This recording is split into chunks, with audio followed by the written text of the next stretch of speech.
কি ব্যাপার? তুমি তোমার গরুর দাম তো দিয়ে আসছি, আর কোনো দাবি দাবা আছে থাকলে বলো, অসুবিধা নাই। আজকে ঈদের দিন, দরকার হলে কিছু টাকা দিব না। আমি এই জায়গায় টাকার জন্য আই নাই। তাহলে কেন আসছো? গরুটারে নিজের হাত দিয়ে পালছি তো, এই হাত দিয়ে খাওয়াইছি, গোসল করাইছি, আদর করছি তো, এটার মধ্যে দেখতে আইছি। ভালো ভালো করছো, ভালো করছো। চলো, ওই কোরবানি টোরবানি হয়ে গেলে কোরবানির মাংস নিয়ে যেও। আসো।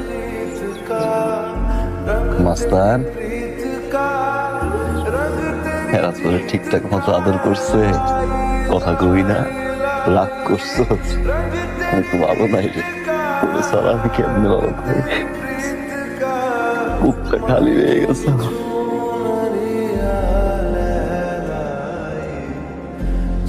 ভাইজান, কোরবানি যেহেতু দিবেন, আমার মাস্টার যে আসতে পালাইয়েন, যাতে আর জানটা কষ্ট না পায়।